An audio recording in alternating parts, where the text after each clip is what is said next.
코로나19 팬데믹의 장기화 그리고 미중 경제 갈등, 4차 산업혁명의 한복판에서 국내 경제가 침체하고 있고 고물가, 민생 문제 또 양극화 심화 등 상생과 공존의 정치 문화가 절실한 때가 아닌가 싶습니다. 이러한 중차대한 시기에 한국정치커뮤니케이션학회가 공존과 존중의 정치 커뮤니케이션을 통해서 공존의 정치, 그 가능성을 찾아보는 세미나를 개최하게 된 것을 대단히 기쁘게 생각하면서 세미나를 시작하도록 하겠습니다. 오늘 토론에 참여하신 분들을 먼저 소개해 드리도록 하겠습니다.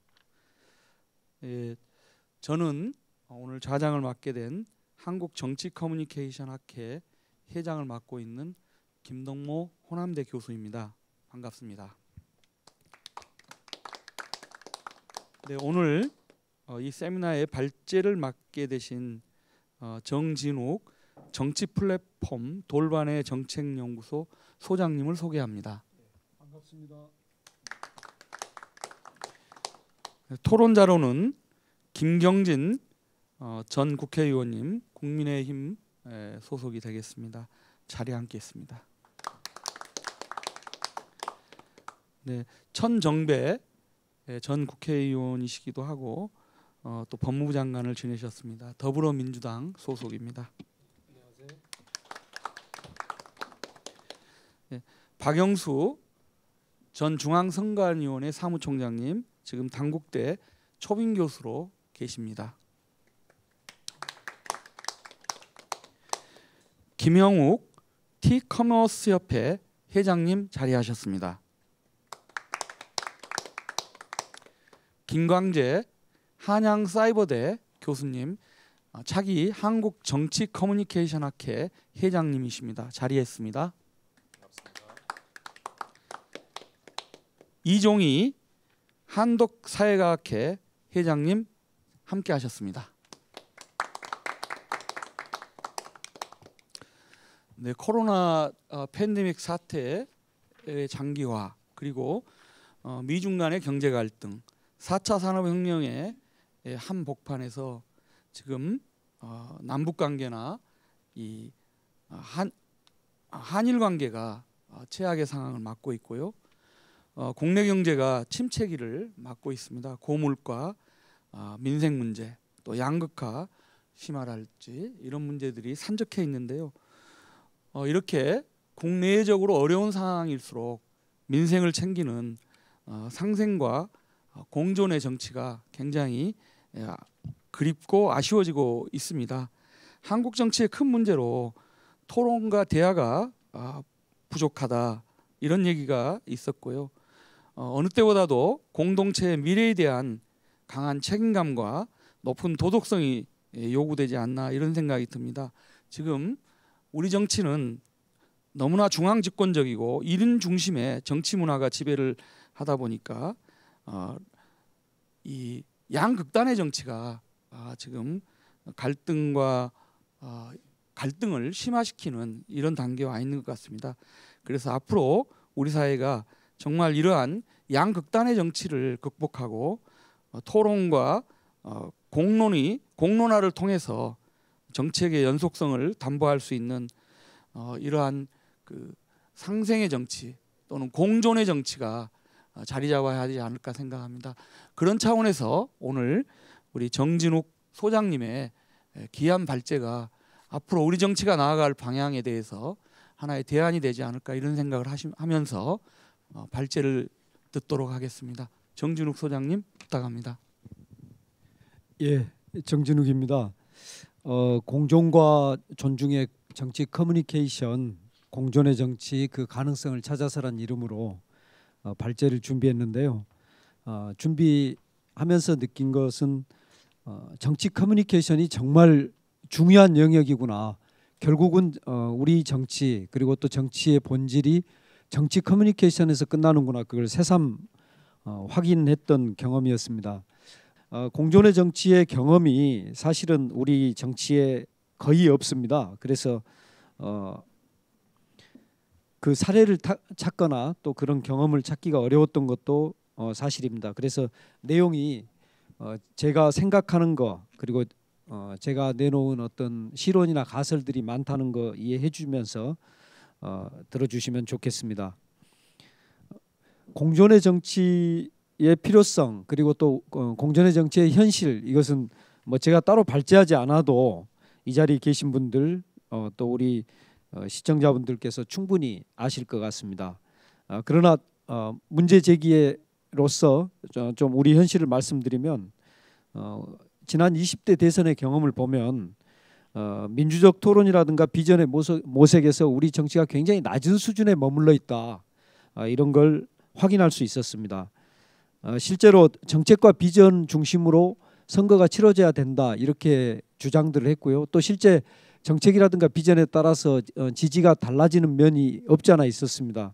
그럼에도 불구하고 후보 주변에 사소한 문제들을 확대 과장해서 진흙탕 싸움으로 끌고 가는 그것이 결국은 어떤 선거의 최종적인 모습이 됐거든요.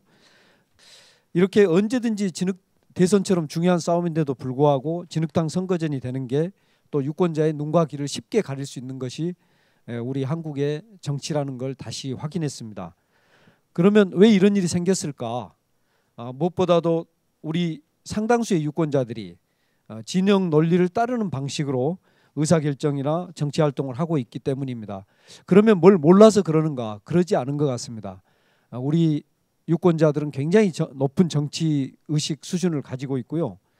오히려 진영 논리를 활용해서 선택을 하고 있다. 전략적 선택을 하고 있다고 볼 수 있겠습니다. 또 하나는 한국 정치가 그동안 합리적 토론과 대화에 또 대안의 제시 이런 어떤 민주주의의 기본적인 토양을 일궈오지 못한데도 또 그 원인이 있겠죠. 진영 논리가 쉽게 설득될 수 있는 것은. 그러나 가장 큰 문제는 뭔가 우리 정치에 여백이 너무 없다.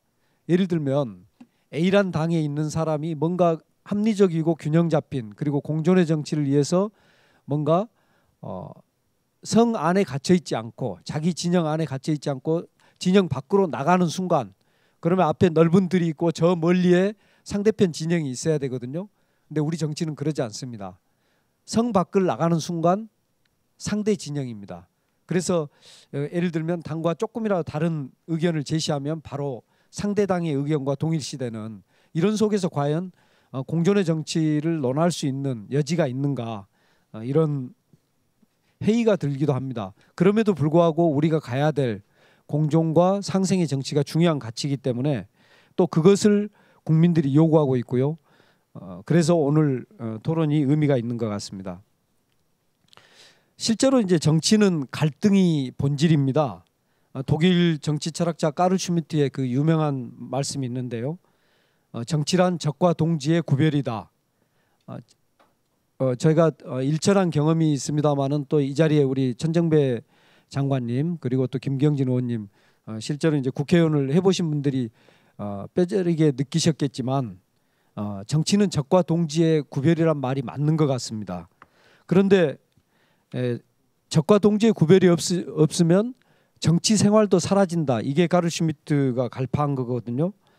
그런 점에서 이제 정치는 적과 동지를 구별하고 또 갈등하고 싸우는 것이 본질이긴 합니다. 더구나 이제 정당은 정권 창출이 제일 목표고요. 이런 속에서 갈등이 자연스러운 거긴 하지만 우리 현실은 우리 갈등의 정도가 지나치게 심하다. 예를 들면 정치 종교 갈등이 미국 한국이 가장 정치 종교 갈등이 높은 나라 이렇게 지금 그 퓨 리서치 센터에서 17개 선진국을 조사한 결과 나타나고 있습니다. 또 하나는 우리 그 정치적 갈등이 심각한 것 중에 하나는 정치 커뮤니케이션이 왜곡되고 있다는 겁니다. 이건 길게 말씀드리지 않겠습니다만은 가짜 뉴스가 범람하는데 대개 이런 가짜 뉴스가 뉴 미디어 또는 SNS를 통해서 나타나거든요. 그런데 한국 상황은 좀 다릅니다. 한국 상황에서는 종편이라든가 아니면 우리가 흔히 말하는 레거시 미디어 기존의 거대 언론들조차도 가짜 뉴스를 생산하고 그걸 전파하는데 앞장서는 경우가 많습니다. 이건 아주 심각한 문제인데 과연 이것이 치유 가능한 것인지에 대해서 저는 굉장히 좀 회의적입니다. 세 번째는 대통령 리더십의 부재입니다. 우리 정치적 갈등을 부추기는 대표적 사례 중에 하나인데요. 대통령이 어떤 생각을 갖느냐에 따라서 우리 정치의 모습이 확연히 달라집니다. 우리가 흔히 관가하기 쉬운 것이 대통령의 여러 역할이 있지 않습니까? 행정부의 수반이기도 하고요.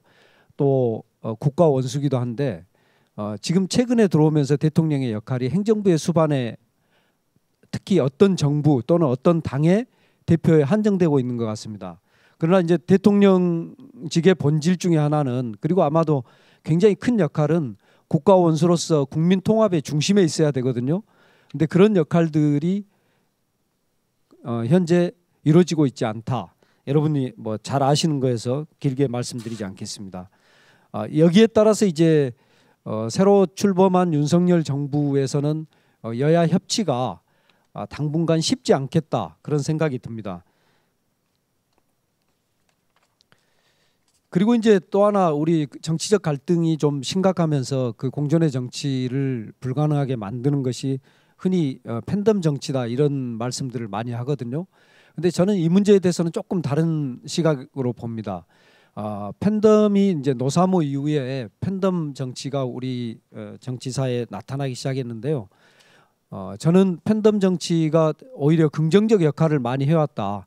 다만 이제 일부 강성 지지자들이 일탈하거나 또는 문자 폭탄을 보내는 거 이거에 대한 어떤 팬덤의 리더의 태도가 굉장히 중요했던 것 같은데요. 어떤 분은 그것이 정치에서 있을 수 있는 일이다 이렇게 바라보는 분이 있고요. 그런 일이 절대 있어서는 안 된다 또 이런 입장을 취하는 분도 있습니다. 예를 들면 이재명 당대표 같은 경우는 문자 폭탄이라든가 이런 것에서 직접적으로 비판하고 있고요. 또 실제로 이제 그런 말씀을 하고 난 이후에 당내 의견이 다른 분에 대해서 팬덤에 속해 있던 분이 굉장히 심한 뭐 대자보를 써서 붙였다가 그걸 철거하고 직접 사과하는 이런 일이 있었거든요. 그런 점에서 본다면 팬덤의 리더의 태도 이것이 팬덤 정치의 폐해를 줄일 수 있는 여지가 있어서 이것이 과연 정치적 갈등, 공존의 정치를 불가능하게 할 정도인가에 대해서는 저는 좀 다른 각도에서 보고 있습니다. 저는 공존의 정치를 불가능의 예술이다. 실제로 이루어지기 어렵다라고 봤는데요. 그것과 비슷한 그 분석을 하신 분이 체코의 대통령을 역임했던 작가시죠. 바칠라프 하벨 대통령께서 쓰신 책이 있는데요. 공존의 정치 같은 영역을 이분이 불가능의 예술로 봅니다. 그러면 가능성의 예술은 뭐냐? 그 가능에 속한 것은 우리가 흔히 정치라고 하는 것들의 속성들입니다. 투기, 계산, 모의, 뒷거래, 조작 이런 거거든요. 그래서 그런 것들을 하기가 굉장히 쉽다는 거죠. 그런데 우리 공동체를 속이거나 약탈하기 위해서 정치가 필요한 게 아니라면 공동체의 행복에 공헌하려는 행복 열망이 있다면 어떻게 해야 되는가? 그것은 우리 자신과 세계를 향상시키는 예술이어야 된다. 그래서 우리 자신과 세계를 향상시키는 예술을 공존의 정치를 이분은 불가능의 예술이라는 이름으로 부르고 있습니다. 그분이 이제 그러면 불가능의 예술을 어떻게 이뤄낼 건가? 여기에서 이제 이분이 말씀하신 게 굉장히 독특한데요. 진리와 도덕의 언어를 가져야 된다. 공자님 말씀 같긴 한데 저는 그거보다는 우리와 세계를 어떻게 더 향상시킬 것인가 하는 열망 속에서 나오는 언어를 가져야 한다. 결국은 그것이 저는 정치 커뮤니케이션으로 다시 돌아가고 있구나. 그래서 정치 커뮤니케이션이 정말로 우리 정치 안에서 정치는 흔히 말로 한다고 합니다만은 중요하구나. 그런 것들을 다시 확인할 수 있었습니다. 그런데 이제 우리 정치 현실에서 그러면 공존의 정치가 가능한가를 살필 때 우리 정치 문화를 한번 볼 필요가 있거든요. 우리 정치 문화를 특징 짓는 용어 중에 하나가 소용돌이의 정치입니다. 소용돌이의 정치는 그레고리 핸더슨이라는 미국의 정치학자죠. 그분이 이제 48년 해방이 되고 나서 한국의 미국 대사관의 정치 참사관으로 와서 한국 정치를 관찰하고 쓴 책입니다. 68년에 출간이 됐는데요. 이 책의 뭐 여러 가지 내용이 있습니다만은 저는 제가 주목하는 핵심은 우리 정치는 1인 권력자 내지는 중앙이라고 흔히 이야기하죠. 뭐 서울에 있는 누군가를 말할 수도 있고 또는 중앙당 중심의 정치를 이야기할 수도 있겠는데요. 그곳을 향해서 모든 자원 개인들이 온자화돼서 탈탈 털려서 하늘로 치솟아 오르는 거기를 향해서, 그래서 이제 소용돌이의 정확한 번역어는 용트림인데요. 우리 용오름이죠. 용오름. 그 용오름 현상처럼 오직 한 곳을 향해서 몰려듭니다. 이런 속에서는 어떻게 됩니까? 최고 권력자에 대한 충성 경쟁만이 있을 뿐이죠. 그리고 또 흔히 말하는 줄서기가 있고요. 그렇게 되면 중도의 어떤 합리적이고 균형 있는 의견은 설 자리를 잃게 됩니다. 그리고 이제 충성 경쟁이 일어나고 그리고 극단과 배제의 언어들이 있고요. 그렇게 되면 조금이라도 어떤 중도파의 시도를 했던 분들, 이런 분들은 정치에서 배제되는 이런 일이 생기게 됩니다. 이런 문화가 그럼 지금 달라졌는가? 여러분이 한번 돌이켜 보시면 크게 달라져 있지 않을 것 같습니다. 더구나 이제 우리 최근에 1인 권력자 1인을 중심으로 모인, 그리고 그 권력자 가까이 있는 분을 지칭하는 말이 있죠. 예, 무슨 핵관 이런 용어들이 생기고 그것들을 사람들이 너무나 자연스럽게 받아들이는 걸 보면 우리 정치 문화가 조금도 달라져 있지 않다. 이런 정치 문화 속에서 공존의 정치가 과연 가능할 것인가? 우리 그러면 정치사를 보면서 공존의 정치의 가능성 한번 보겠습니다. 저는 크게 이제 김대중 대통령 이전과 이후로 나누는데요. 이승만 대통령의 멘탈리티는 제가 좀 지켜보면 본인을 약간 왕이라고 생각하지 않았나, 이런 분한테서 상대를 존중하는 게 있을 수가 없죠. 그래서 정치적 경쟁자들이 대부분 암살되거나 살해됩니다. 예. 사법적 살인에 해당하는 죽산 조봉암 선생의 진보당 사건, 그리고 실제로 총을 들고 뭐 거의 지령에 가까운 상태에서 안두희가 백범 김구 선생님을 암살하죠. 그 다음에 박정희와 전두환은 군인 출신입니다. 기본적으로 군인들은 상대가 있으면 그 사람을 적으로 보고 제거해야 될 대상으로 봅니다. 그런 속에서 어떤 일이 벌어졌는지 우리가 잘 알고 있습니다. 그리고 이제 노태우 대통령 때 약간의 여소야대 국면에서 정치적 타협이 이루어지고 공존의 정치라고까지 할 수는 없지만 여야 간의 합의의 정치가 잠시 있었다, 이렇게 되는데, 제가 자료들을 좀 찾아보고 여기에 발제문에 넣으려고 했는데 좀 충분하지 않아서 못 넣습니다만 그 시기를 좀 높이 평가하는 분도 있다, 이렇게 말씀드리고요. 김영삼 대통령의 경우는 김대중 대통령께서 망명을 하셨습니다. 그래서 김영삼 대통령을 폄하하는 건 아니지만 공존의 정치가 이루어지기는 어려운 환경이었다. 결국 이제 김대중 대통령이 당선되면서 당선되는 과정 전후로 살펴보면 DJP 연합이 저는 공존의 정치의 한 형태였다. 권력을 향한 연대를 공존의 정치로 볼 수 있는가? 저는 볼 수 있다. 왜냐하면 전혀 다른 이념과 또 역사를 가진 정당이 손을 잡고 뭔가를 정책 연합 내지는 정권을 가져오기 위한 연합을 이룰 수 있다는 걸 보여줬기 때문에 저는 그렇게 보고요. 그 다음에 김대중 대통령이 97년 12월 18일 당선이 됩니다. 그리고 12일 12월 22일 전두환 노태우 두 분이 사면이 됩니다. 그래서 풀려나게 되거든요. 얼마나 그 정치 보복을 하지 않겠다는 것이 중요했는지 불과 당선된 지 나흘 만에 정적을 풀어주게 됩니다. 저는 이게 우리 뭐랄까요, 공존의 정치의 가장 중요한 이정표다. 정치 보복을 하지 않은 것. 뭐 자세한 말씀은 드리지 않겠습니다만은 피해자가 가해자를 용서해야 진정한 화해가 가능한 것이니 평소 내가 설파했던 용서론을 실천하기로 했다. 이렇게 자서전에 쓰고 있습니다. 그리고 이제 공존의 정치에서 가장 중요한 분은 저는 노무현 대통령이라고 봅니다. 이분만큼 공존의 정치를 깊이 고민한 분은 없다고 생각하는데요. 당시 한나라당은 노무현 대통령을 거의 인정하지 않았습니다. 그렇게 상대를 철저히 무시하고 배제하고 조롱하는 이런 속에서 정치를 정상화시키고 싶었고 또 정치의 본질을 만들어내고 싶었기 때문에 대연정을 제시합니다. 대연정은 당시에 제대로 이해되지는 않았고요. 또 특히 임기 후반이었고 굉장히 느닷없이 나온 것이었고 또 인기가 없었던 대통령의 대연정 제안. 그래서 이제 심지어 아까 말한 적과 동지를 구별하는데 그 두 거대 정당이 손을 합치면 어떻게 되겠습니까? 정치가 없어지는 일이 생기죠. 그래서 적이 없는 정치가 사라지는 일을 꿈꾸느냐 이런 이야기도 했는데요.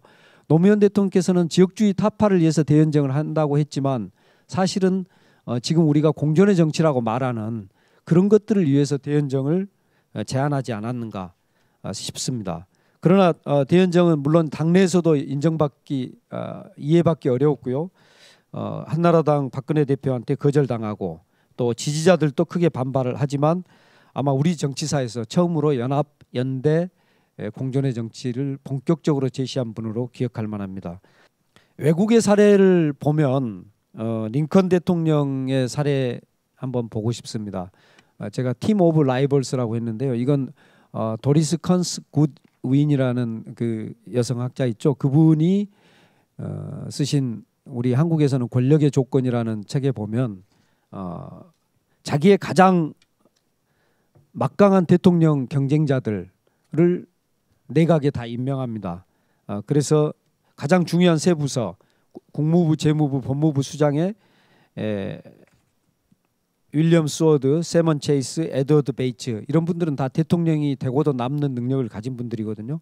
그분들을 다 자기의 장관으로 만들어서 함께 일합니다. 그래서 여기 정치 리더가 얼마나 그 공존의 정치에 중요한가 이런 것들을 보여주고요.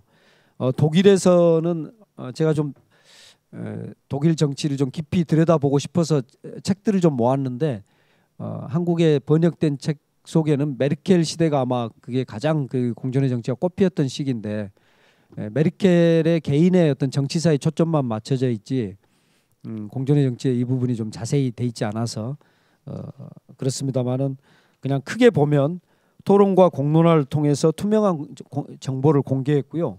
그리고 정책의 연속성을 슈레더가 했던 정책을 그대로 받아서 한 이런 걸 통해서 상대 당으로부터 그 비난 내지는 공격의 여지를 줄이면서 상대 당을 포용하는 그런 정치를 해왔다고 봅니다.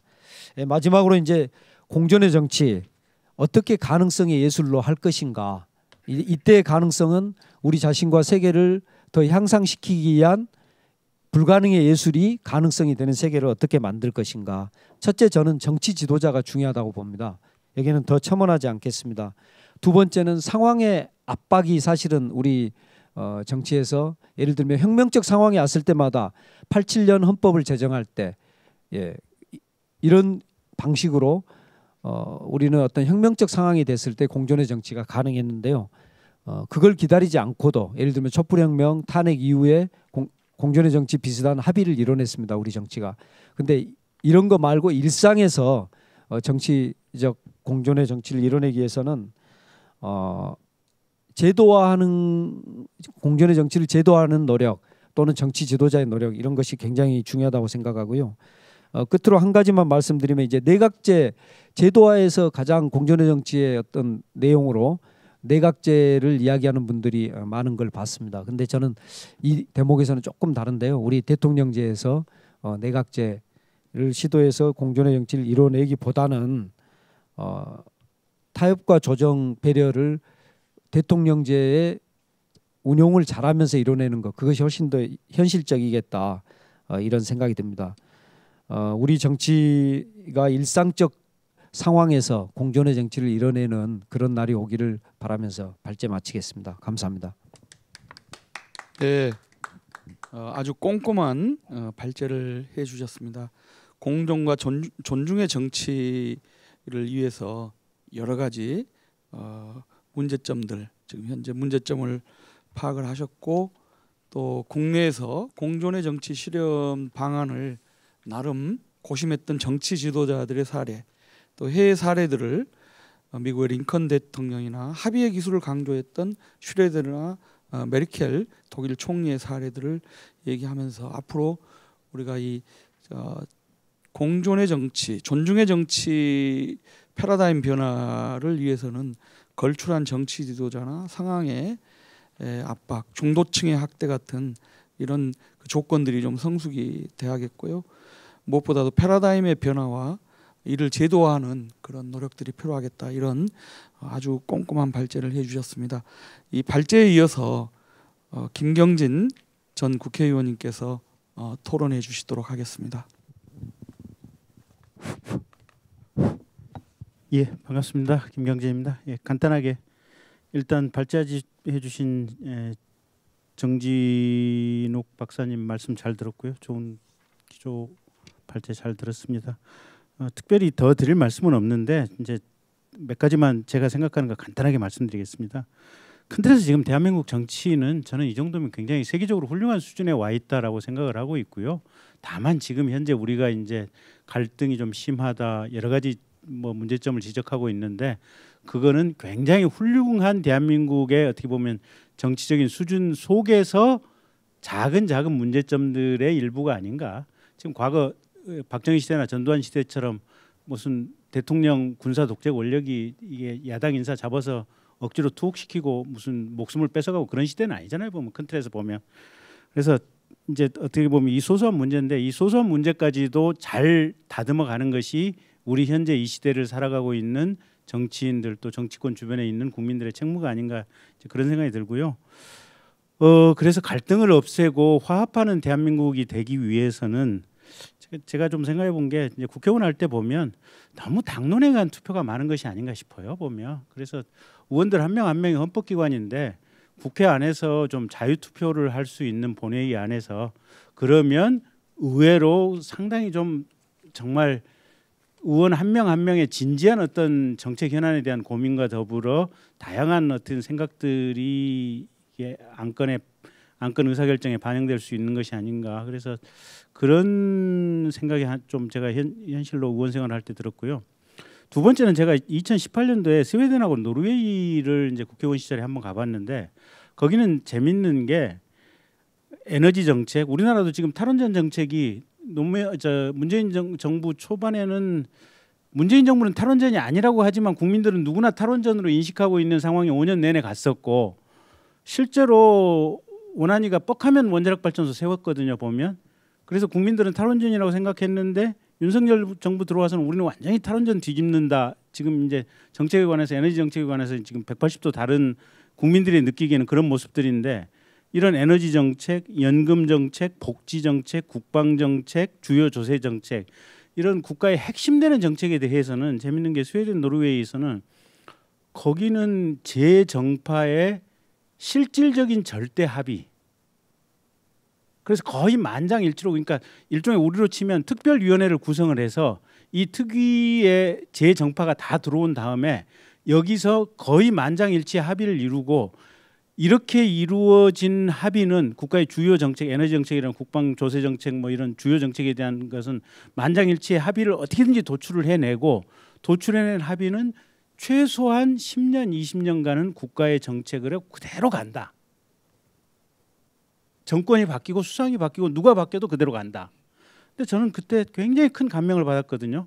그래서 우리나라에서도 도입하는 걸 좀 한번 생각해 봐야 될 필요가 있지 않나 싶고 사실은 이번 이제 대선 과정에서 끝나고 나면 대선 과정에서 아이디어 차원에서 이제 각 뭐 이쪽 왼쪽 오른쪽 다 튀어나왔던 건데 누군가 당선이 되면 총리를 국회에서 실질적으로 추천하는 사람을 총리로 임명하는 것은 어떠냐 그런 아이디어들이 좀 나왔거든요. 보면 그 다음에 세게는 안 나왔지만 스쳐 지나가듯이 장관들도 상임위원회에서 뭐 몇 배수로 추천하면 그걸 이제 당선된 대통령이 임명하는 게 어떠냐 그런 아이디어들이 나왔는데 이건 정치 문화의 일환으로서 그러니까 내각제나 이원 집정부제로 간다면 모르되 현재의 대통령제의 헌법 체제가 유지가 된다면 국회가 실질적으로 추천하는 국무총리 임명 이런 부분도 좀 어떤 갈등 완화를 위해서 생각해 볼 가능성이 있지 않냐 이제 이런 생각을 했었고요.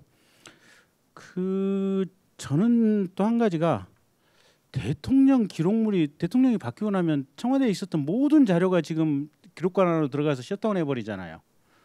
근데 이게 무슨 외교나 남북 간의 교섭 간의 비밀이라든 군사 기밀이라든지 이런 것들은 모르되 통상적인 청와대 절차가 왜 대통령이 바뀌고 나면 다 법의 테두리 안에서 이루어지고 있는 것으로 전제가 되는 법치 행정을 하는 것이 청와대의 행정의 기본인데 그게 왜 가서 30년간 밀봉돼 있어야 되죠?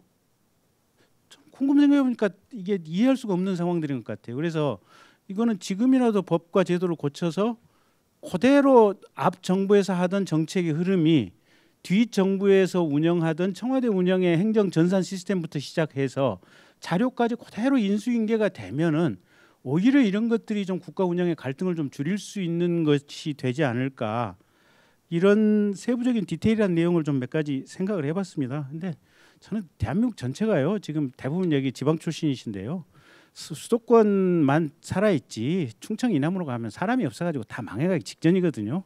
지금 뭐 국가 갈등 어쩌고 하는 이 순간이 제가 볼 때는 그나마 대한민국의 행복한 마지막 시점이 아닌가, 저는 사실은 그 생각도 해봅니다. 좀 시니컬한 좀 토론을 해봤습니다. 이상입니다. 네, 토론 감사드리고 이어서 천정배 전 법무부 장관이시죠. 우리 또 국회의원 6선 경험을 가지고 계신 원로 정치인이신데요. 토론 부탁드리겠습니다. 오늘의 주제인 공존과 존중의 정치, 저도 늘 고뇌하면서 모색해온 주제입니다. 한편으로는 이제 정치인으로서 죄책감을 갖게 하는 주제죠. 저도 현장에서 역주행에 책임이 없다고 할 수 없습니다. 또한 한숨이 절로 나오는 이 주제예요. 난제 중에 난제라고 생각됩니다. 오늘 정진욱 소장님 발제를 들으면서 12분 공감합니다. 특별히 코멘트할 것이 없다고 생각합니다. 그러나 역시 오늘 발제를 들으면서도 이 문제가 굉장한 난제이다, 또 해법이 쉽지 않구나, 이런 생각도 확인하게 됩니다. 저의 여의도 현장 정치 경험으로는 사실은 여야를 막론하고 절대 다수의 의원들이 공존과 존중의 정치를 할 의지를 가지고 있는 것 같습니다. 특히 이제 원숙한 다선 의원일수록 더 그러합니다. 그럼에도 불구하고 여의도 정치의 실제 모습을 보면은 오히려 근래에 와서 더욱 퇴행하고 있는 것으로 보입니다. 발제자께서 인용한 그 칼 슈미트의 그 유명한 적과 동지 이론에 따라서 의도적으로 적을 만들어서 공격함으로써 자신의 무능과 부패를 호도하고 이런 행태들이 오히려 심화하고 있습니다. 또 여야 간의 극한 대립은 오래전부터 익숙한 표단입니다마는 요즘 와서는 각 당 내부에서도 그 계파 갈등과 팬덤 정치 등이 부상하면서 정당 안에서조차 건강한 토론과 견제가 실종되고 최소한의 동지의식마저 사라지고 있지 않나 걱정됩니다. 마치 동인과 서인으로 나뉘어졌던 당파가 이제는 남인, 북인, 노론, 소론까지 더 세분되는 거 아니냐 걱정이 됩니다. 아마 양식 있는 많은 시민들과 또 여야 정치인, 또 오늘 이렇게 시의적절한 토론의 자리를 만들어주신 한국 정치 커뮤니케이션 학회의 학자, 이런 분들을 비롯한 지식인들의 각성과 구체적인 행동이 절실히 요구된다고 생각합니다. 제가 얼마 전에 미국의 저명한 경영학자인 마이클 포터가 쓴 정치산업, Politics Industry, 정치산업, 우리말 번역은 권력의 배신 이렇게 됐던데요. 이 책을 읽고 공감한 바 있습니다. 이 사람은 이제 경제학 경영학을 공부한 사람이기 때문에 정치를 당위적으로 정치가 이래야 된다 이렇게 보는 게 아니라 마치 이 경제 면에서 기업이 이윤을 극대화하기 위해서 행동한다 하는 것처럼 정치도 자신들의 정치적 이익을 극대화하기 위한 행동을 하게 돼 있다. 이런 걸 전제로 해서 말하자면 정치 경쟁의 시장 원리랄까요? 시장을 어떻게 바꿀 것인가 하는 관점으로 접근을 한 책이더라고요. 그래서 자기 나라의 미국의 정치를 보면서 양당 독점이다. 영어로 듀오폴리. 양당 독점 체제이기 때문에 그 국민 일반 그러니까 많은 국민을 위해서 봉사하는 정치인보다는 각 정당의 강경파의 입맛에 맞게 행동하는 정치인이 이 공천을 받는데 매우 유리하고, 또 공천을 받으면은 미국에서조차도 그 양당의 그 지지 지역이 거의 고정돼 있지 않습니까? 어느 지역은 뭐 어느 당 공천 받으면 거의 당선이 확실하고, 이런 거 우리도 그렇게 돼 있습니다만은, 그래서 결국은 지금 미국의 그 양당 독점 체제가 그런 파당 정치를 강화한다, 이렇게 보고 있는 것 같아요. 뭐 그 다는 뭐 옳지 않겠습니다만은, 그래서 저도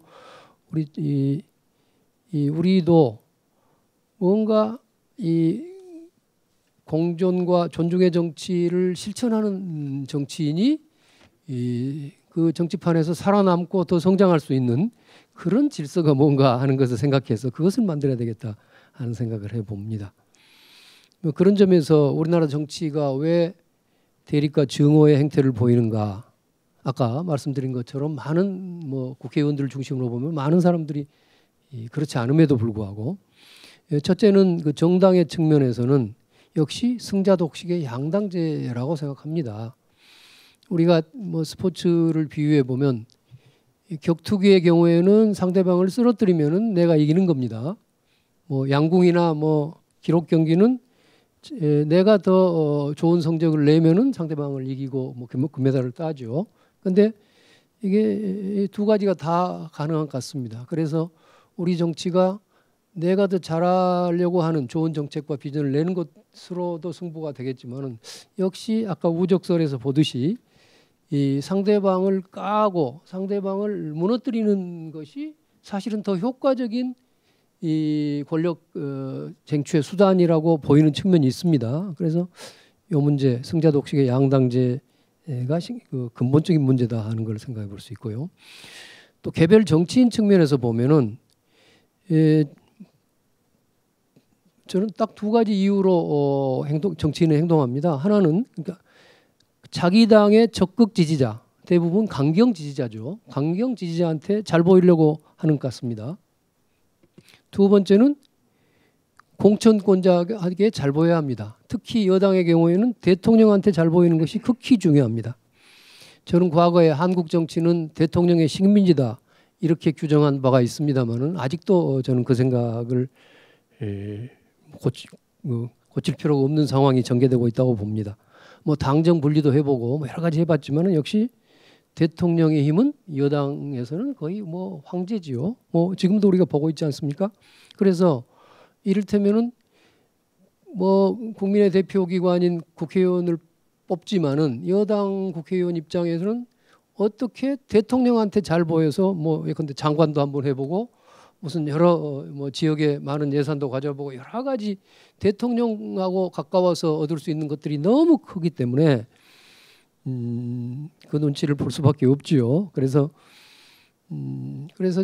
국민들 시각에서 보면 왜 저 국회의원이 저렇게 국민들한테 역겨운 언행을 할까 하고 도저히 이해가 안 되겠지만, 이것은 사실은 자기들의 그 강경 지지자와 여당인 경우에는 대통령, 뭐 야당인 경우는 아무래도 공천권을 가진 뭐 당권을 가진 분들에 대한 태도가 관련이 있겠는데요. 그 사람들을 만족시키기 위해서 그런다. 이런 견제에서 보면은 다 정치인들의 그 행태가 합리적으로 이해될 수도 있을지 모르겠습니다. 그다음에 또 한 가지 지적하고 싶은 것은, 사실은 지금 그 양당 여야 정치 세력 사이에 이 오해도 많습니다. 말하자면 상대방의 생각이나 정책에 대해서 극히 오해가 많습니다. 그러니까 이거는 이제 하나는 뭐 가짜 뉴스와 같은 언론의 문제도 있고요. 또 여야 스스로도 소통이 없다시피 합니다. 그러니까 저는 국회에서 무슨 예를 들어서 국회에서 법안에 대한 심사 보고를 하는 의원은 뭐 우리 상임위원회에서 뭐 심도 있는 토론을 거쳐서 뭐 이렇게 했다고 항상 상투적으로 붙이지만은, 뭐 우리나라 국회에서 뭐 심도 있는 토론이라는 것은 안 이루어집니다. 뭐 사법개혁 뭐 추진위원회를 만들어 가지고 1년씩 뭐 그 운영을 해도 저는 사실상 지난번 뭐 몇 년 전이죠. 뭐 공수처 만들고 검찰 경찰 권력 조정하고 하는 문제 사법개혁특위 만들어졌지 않습니까? 오랫동안 사법개혁특위 만들어졌지만 제가 보기에는 전혀 토론이 이루어지지 않습니다. 그 아무리 만들어놔야 거기는 아까 정쟁만 하고 있을 뿐이니까. 그래서 저는 그 소통이 안 되고 있는 겁니다. 그래서 결국은 일방적인 자기 확신이 강화되고 오해가 많습니다. 뭐 나는 선한 사람이고 상대방은 좀 악인이다 하는 생각들을 늘 가지고 있으니까. 근데 그래서 이 소통의 문제, 우선 가짜 뉴스와 소통의 부재의 문제를 우선 지적하고 갑니다. 뭐 해법이 뭘까? 이를테면은 아까 이제 문제점에서부터 나오겠습니다만은 저는 첫째는 역시 합의제 헌정 체제, 다당제 합의제 민주주의로의 발전이 필요하다고 생각합니다. 뭐 꼭 내각제가 아니더라도 우선 지난 20대 국회에서 여야 간에 여야는 아니었군요. 그 당시 야당 제1야당은 배제된 상태에서 어쨌든 민심 그대로 선거제, 연동형 비례대표 제도가 일부 도입돼서 법까지 통과됐습니다마는 거대 양당이 다 위성 정당을 만들어서 그 취지를 무력화했죠. 근데 어쨌든 이런 선거제도도 좀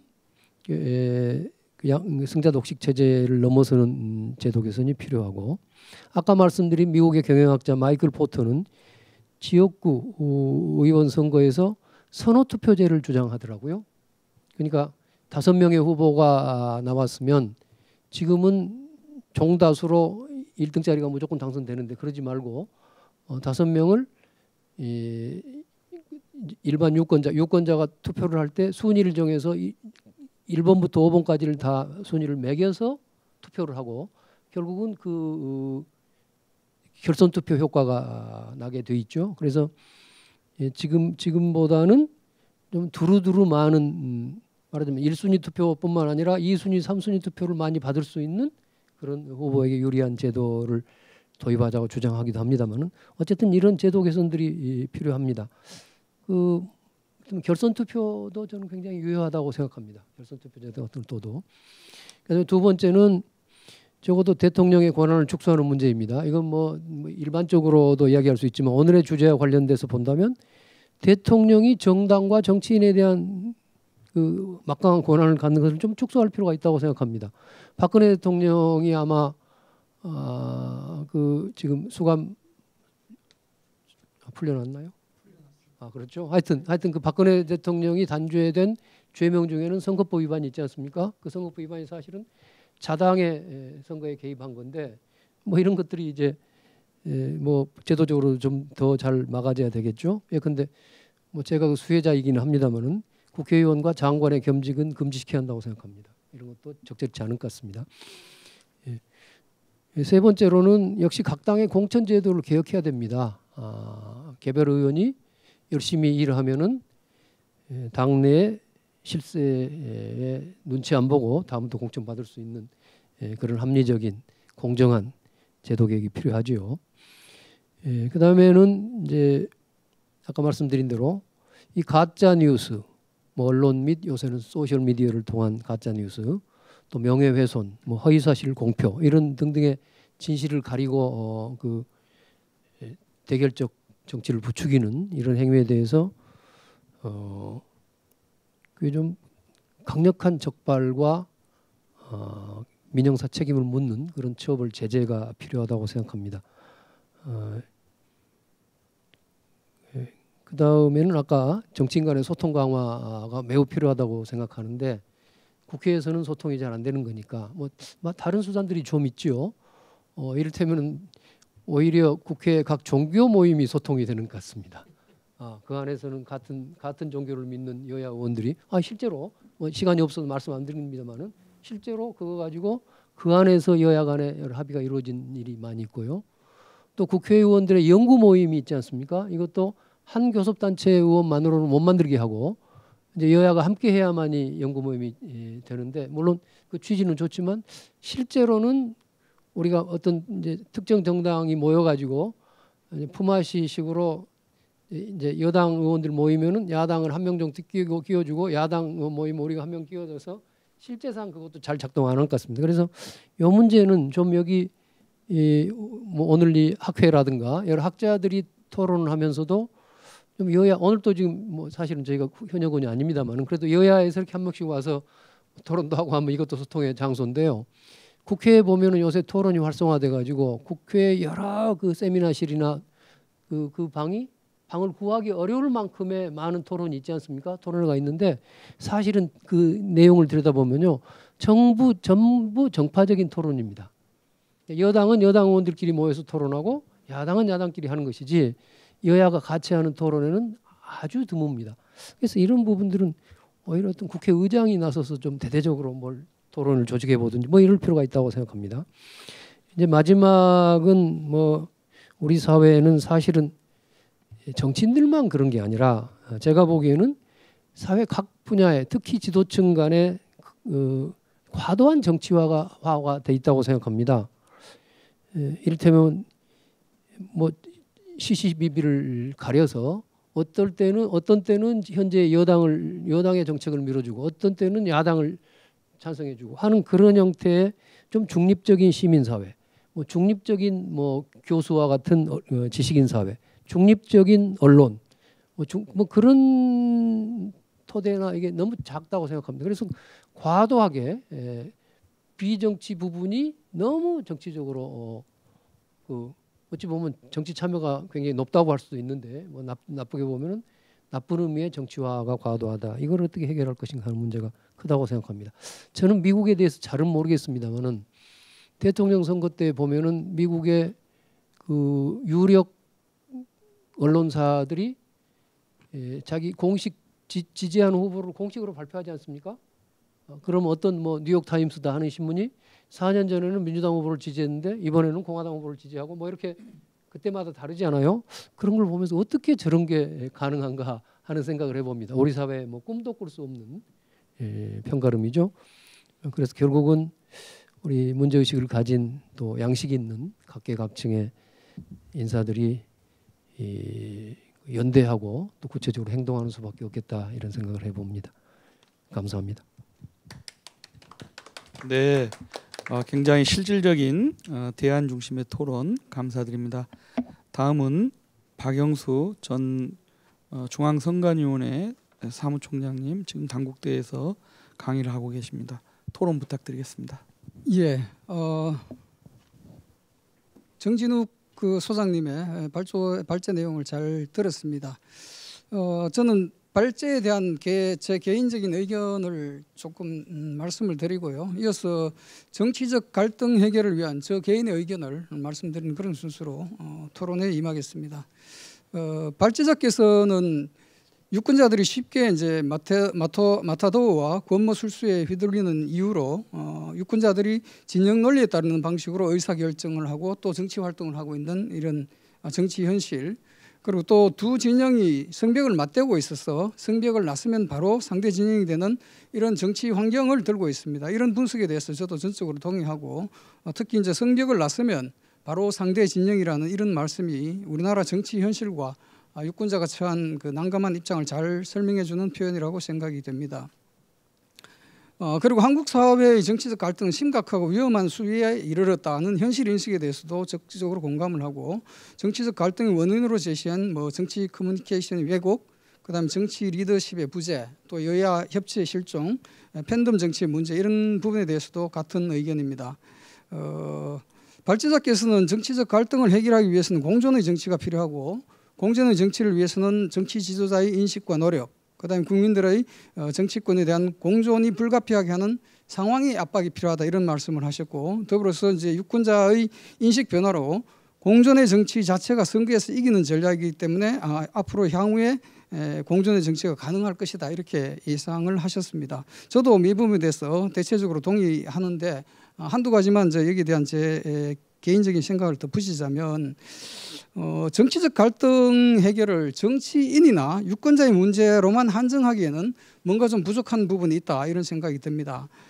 저는 발제자께서 말씀하신 정치적 갈등의 원인과 해결을 위해 제시하신 의견들에 더해서 정치적 갈등의 원인으로 정치 제도의 문제를 함께 거론하지 않을 수 없다고 생각합니다.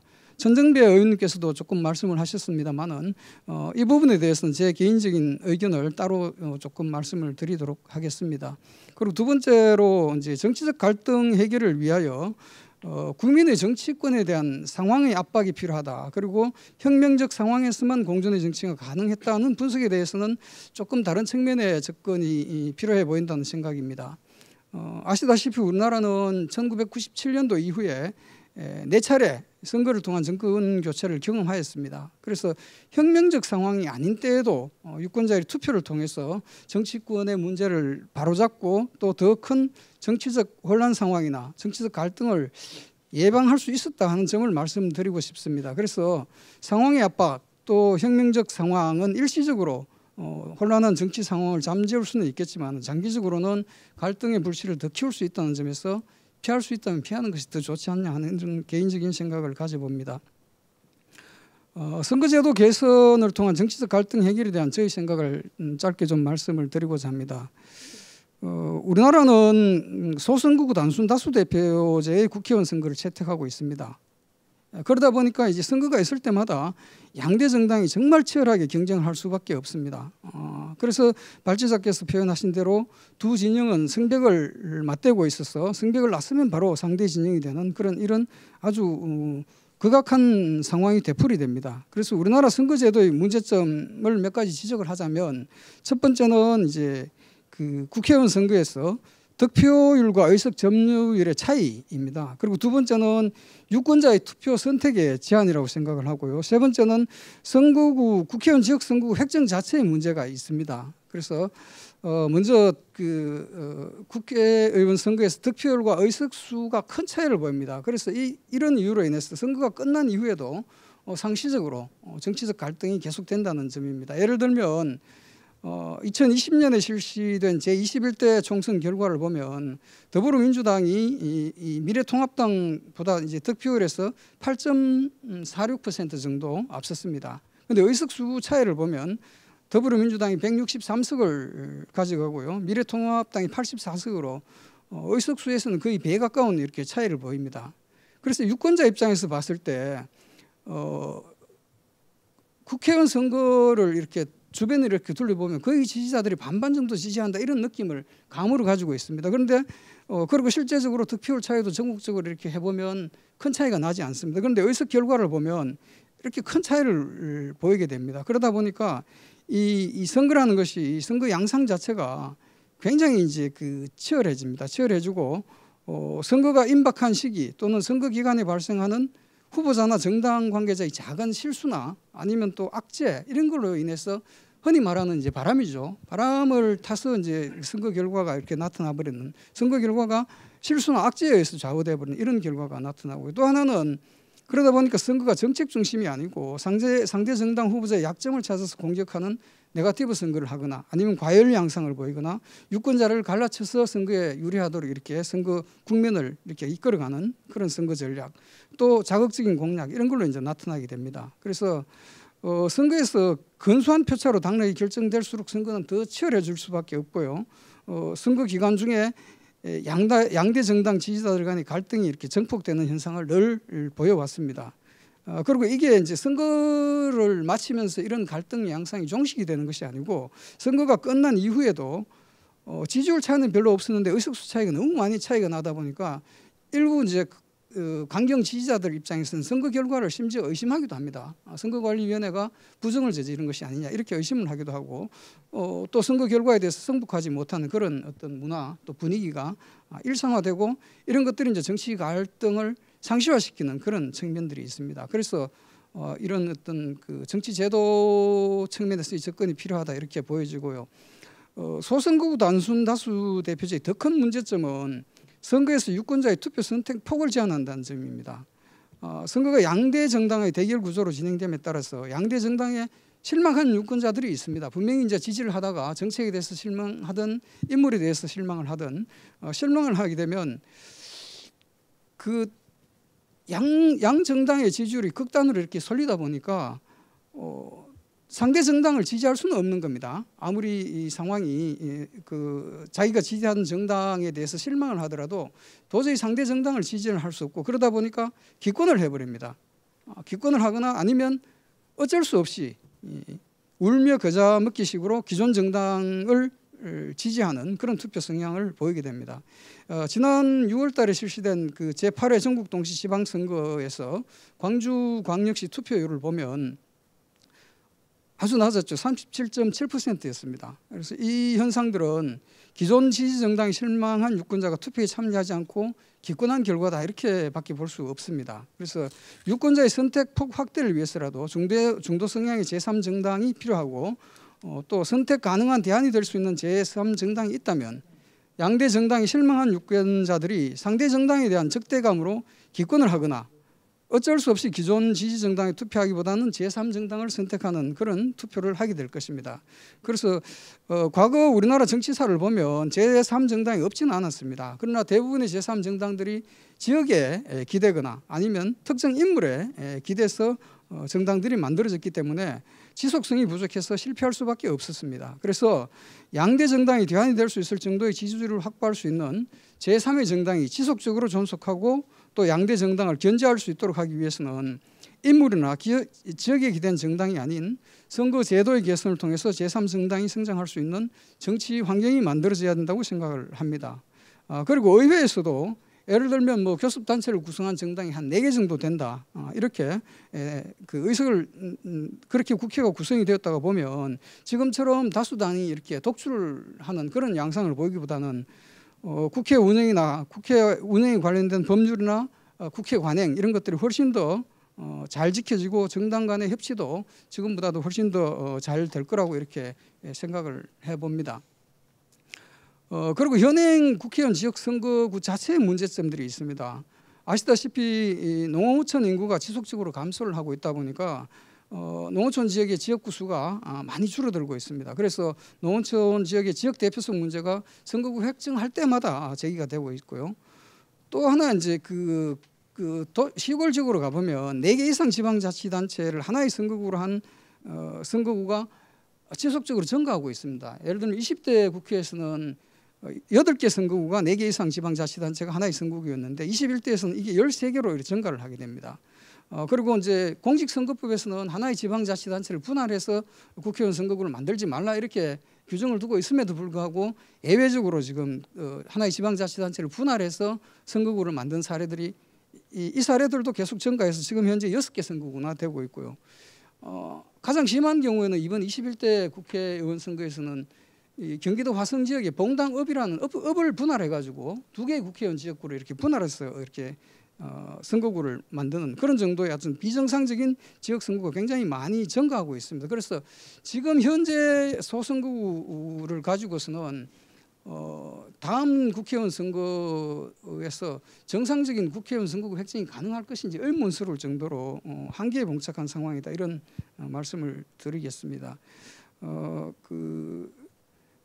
어쨌든 이제 이 정치적 갈등을 완화하고 공정의 정치가 가능하기 위해서는 거대 양당의 치열한 대결 구도가 되풀이되는 선거 양상을 바꿔야 하고 이를 위해서는 선거 제도의 개선이 필요한데 저는 개인적으로 선거구제를 현행 소선거구에서 중대선거구제로 변경하면 어떤가 하는 그런 생각을 해봅니다.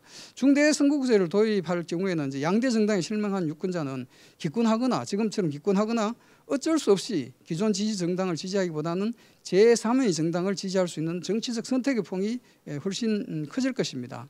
그래서 이제 이럴 경우에는 유권자들 간에도 양대 정당의 지지자들 간에 직접적으로 부딪히는 그런 갈등 양상보다는 선택 가능한 다른 정당을 지지하게 되고 자연스럽게 정치적 갈등도 좀 완화되지 않을까 이런 생각을 해보고요. 그렇게 될 경우에 이제 그 양대 정당도 선거 전략이 바뀔 거라고 생각합니다. 지금처럼 네거티브 선거 운동을 하기보다는 정책 개발이나 정책 선거에 좀 더 집중할 가능성이 커질 것이고 선거 시기 또는 선거가 끝난 후에 지지자들의 정치적 갈등도 훨씬 줄어들 것이라고 생각합니다. 이게 이제 선거 기간 중에 쌓였던 감정들이 선거 이후까지 지속적으로 이렇게 없어지지 않고 계속되는 그런 경향을 보이는데 선거가 조금 더 덜 과열되면 아마 이런 현상들도 훨씬 줄어들 것이라고 생각하고요. 중대선거구제를 도입할 경우에 저는 농어촌 지역 같은 경우는 2인 선거구 정도로 하고 도시 지역은 2인 내지 5인 선거구로 운영하는 것이 적당할 것이라고 이렇게 생각을 합니다. 선거구가 커졌을 경우에 이제 지역구 관리라든가 선거 비용의 증가 이런 이제 염려도 있을 수 있지만은 최근 선거에서는 뭐 방송이나 온라인을 이용한 선거 운동이 많이 활성화되어 있기 때문에 그런 부분들은 충분히 극복을 할 수 있지 않을까 이렇게 생각을 하고요. 마지막으로 그 권역별 비례대표제하고 대통령 선거 결선 투표제와 정치적 갈등에 대한 제 생각을 간단하게 언급을 하고 마치도록 하겠습니다. 지금 현재 국회의원 선거 비례대표 선거는 전국구 선거구로 이렇게 운영을 하고 있는데 권역별 비례대표제로 전환할 필요가 있다고 생각합니다. 권역별 비례대표제를 할 경우에는 우리나라에서 고질적인 정당 지지의 지역 편중 현상을 조금이라도 완화시킬 수 있을 거라고 생각을 합니다. 그리고 또 한편으로는 비례대표 의원들이 어떤 그 권역 단위로 어떤 지역에 대한 어떤 지역 대표성 이런 거를 가질 수 있어서 지금보다는 좀 더 비례대표 국회의원들이 활발하게 의정 활동을 할 수 있을 것이다 이런 생각도 하고요. 대통령 선거에서의 결선 투표 도입 같은 경우는 제 개인적인 생각으로는 정치적 갈등을 훨씬 더 심화시킬 것이다 이렇게 생각을 합니다. 최근 대통령 선거의 결과를 보면 당선자와 그 2위 득표자의 표차가 그렇게 크지가 않습니다. 이런 경우에 1차 투표에서 1위 득표를 한 후보자가 결선 투표에서 당선되지 못했을 경우에 지지자들이 이 결과를 승복할 것인가 하는 그런 염려가 되고 그래서 대통령 선거에서 결선 투표제 도입은 정치적 갈등 측면에서 보면 훨씬 더 좋지 않은 선택이 될 수 있겠다는 그런 생각을 합니다. 이상으로 제 발제에 대한 의견과 정치적 갈등 완화에 대한 의견을 말씀드렸습니다. 이상으로 마치겠습니다. 감사합니다. 네, 심도 깊은 토론 역시 감사드리겠습니다. 네, 다음은 김형욱 우리 한국 정치 커뮤니케이션 학회 부회장이시면서 또 디커머스 협회의 회장님을 맡고 계십니다. 김형욱 회장님 토론해 주시겠습니다. 네, 저 김형욱입니다. 오늘 말씀하신 발제는 잘 들었고요. 저는 공존 정치의 사회 문화적 조건에 대해서 몇 가지를 좀 말씀드리고 싶습니다. 첫째는 사회 공동체성의 실현의 중요성, 유무에 대한 얘기 하나 하고, 그다음에 두 번째로는 정치 철학의 변화해서 시민교육의 중요성 측면 하나 말씀을 좀 드리고요. 세 번째로는 갈등을 바라보는 어떤 관점을 좀 재정립을 했으면 좋겠다라고 하는 얘기를 말씀을 좀 드리겠습니다. 대부분 이제 정치라고 하는 것은 국가 사회적 토대 위에서 전개가 되는 거잖아요. 우리 발제자께서 독일 같은 경우가 공존 정치가 잘 됐다라고 얘기를 하는데 독일을 대표하는 사회 경제적, 정치적 어떤 개념을 얘기하면 조치알이라고 얘기를 하거든요. 우리 영어로는 소셜이죠, 소셜.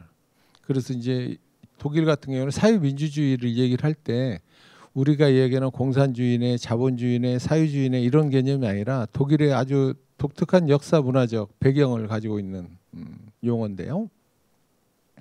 그 조치알 정신이라고 하는 것은 사회의, 뭐 공동체의 뭐 그런 개념이 깔려 있습니다. 그래서 독일 같은 경우에 여러 가지 문제를 사고할 때 반드시 그 공동체성이라고 하는 조치알 정신을 바탕에 깔고 모든 것이 설계되어 있는 상황이라고 보시면 될 것 같습니다. 물론 오랫동안 독일 같은 경우도 그 신구교 갈등을 통해서 수많은 사람들이 죽고 살고 하는 그런 과정을 겪어서 연방제적인 훈련이 많이 되어 있기는 하지만은 그런 과정을 넘어서서 사회문화적으로 그 공동체가 기본되는 조치할 정신이라고 하는 게 있기 때문에 정치도 그 공중정치가 실현되지 않나 그런 생각을 해봅니다. 이제 북유럽 같은 경우도 하나 말씀을 드리면 1900 이제 스웨덴이 금융위기가 한번 있었잖아요. 대부분 많은 사람들이 스웨덴이라고 하는 나라는 상당히 튼튼한 나라인데 금융위기가 왔다라고 하는 게 놀라기도 했는데 그 문제는 차치하고 금융위기가 왔을 때 사회복지를 축소하는 문제에 대해서 한국의 언론들이 대대적으로 이렇게 보도를 했어요. 이제 보수 쪽이 들어섰기 때문에 사회복지는 엄청나게 축소할 것이다 라고 얘기를 하면 실질적으로는요 예산적 측면으로 본다면은 1~2%밖에 축소를 하지 않아요. 그리고 낭비적 요소에 대한 측면이 하나 있고 좀 사회복지 쪽에서는 그쪽이 대부분 다 전국민 복지, 보편적 복지로 돼 있기 때문에 오히려 그 약자들에 대해서 부분적으로 사회복지를 축소를 해야 된다라고 하는 지적들이 있었지만 보수나 진보는 할 것 없이 1~2%밖에 차이가 없어요.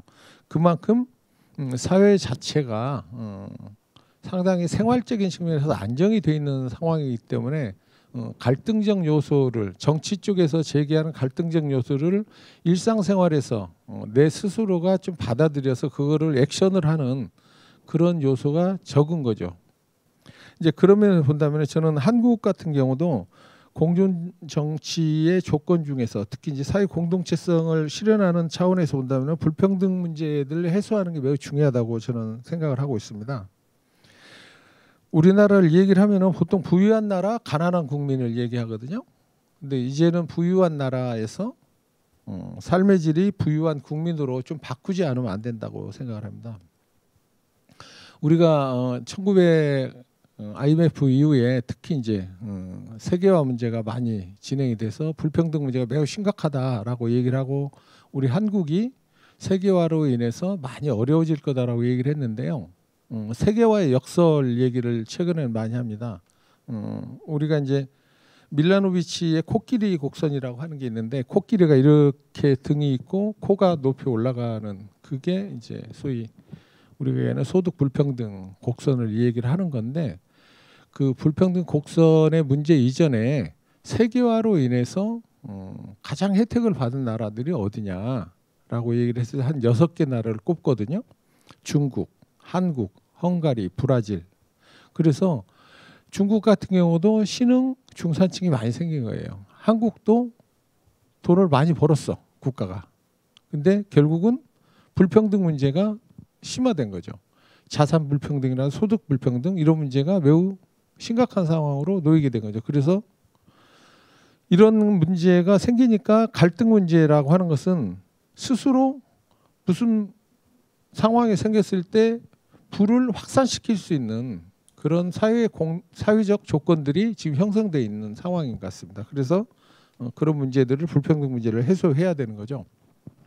미국이나 유럽 같은 경우 정치적으로 안정되어 있다라고 얘기를 옛날에는 생각을 했는데 왜 거기는 난민 문제라든가 아니면은 뭐 그 백색 테러라든가 이런 것들이 난무할까? 본다면 그런 것도 전부 다 불평등 문제 때문에 그런 거죠. 이런 문제가 생기는 게 전부 다 그런 사회 공동체의 부재, 공동체성의 약화 이런 문제도 나타나면서 정치의 난폭성 같은 게 나타나게 되는 거죠. 그런 면에서 본다면 우리가 해고가 일테면 두렵지 않는 사회를 만들고 개방이 두렵지 않는 사회를 만들고 그다음에 부모의 능력과 상관없이 교육받을 수 있는 권리가 있는 그런 일상생활에 삶의 안정성이 확보된 복지국가를 실현하는 것 자체가 저는 공존정치의 매우 중요한 사회적 토대다 그런 말씀을 하나 드리고요. 그다음에 두 번째로는 정치 철학의 변화가 저는 필요하다고 보는데 그건 이제 시민교육의 중요성 문제라고 저는 생각을 하고 있습니다. 이거는 이제 정치를 바라보는 사회를 바라보는 태도와의 관점의 문제인데요. 예를 들어 동양 같은 경우에서는 선의 반대가 뭐냐라고 얘기해 불선이라고 얘기해 불선. 이거는 뭐냐면은 나하고 다른 사람하고 다르고 좀 차이가 있다라고 하는 얘기지 그 사람은 악이다라고 주장을 하지 않거든요. 근데 서양 철학 같은 경우는 선악 개념으로 돼 있어요. 그러다 보니까 동양은 비적대적 관계야. 공존적 관점. 아 너도 있고 나도 있고 우리가 있고라고 하는 것이 전제되어 있는 그 공동체성이라고 하는 게 돼 있는데 서양 같은 경우는 철학이 선악 개념으로 돼 있어서 적대적 관계예요. 제압의 관계고 억압의 관계고 제거의 대상으로 되어 있는 거예요.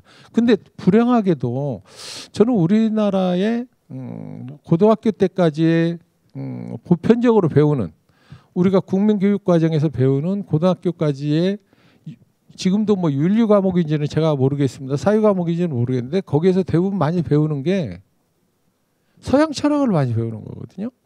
그러다 보니까 우리의 사고 자체가 그렇게 선악 개념으로 나타나게 되는 거예요. 이런 문제에 대해서 저는 좀 변화가 좀 필요하지 않은가. 그래서 새롭게 좀 시민사회의 어떤 시민교육의 중요성 이런 문제가 좀 더 생겼으면 좋겠다. 정치적인 어떤 환경과 관계 속에서의 측면뿐만 아니라요. 제가 가끔 놀라는 게 보면은 일상적인 회사라든가 어떤 그 사회 단체 내에서의 그 하이라키, 그 위계 질서, 권위 이 문제는요. 정치를 비판하기 이전에요. 스스로가 너무나 경직되어 있는 것 같아요. 이거 비참할 정도인 것 같아요. 인간관계에 대한 문제가. 그래서 사회 자체도 그런 새로운 시민교육의 중요성, 공존의 문제 이런 것들을 좀 존중의 문제 이것을 좀 배웠으면 좋겠다. 그런 과정이 좀 있으면 좋겠고요.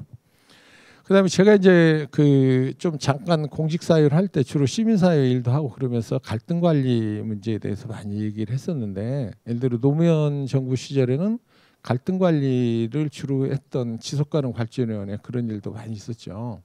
그래서 갈등 관리 얘기를 많이 하고 요즘 이제 법원에서도 보면은 중재를 많이 하잖아요.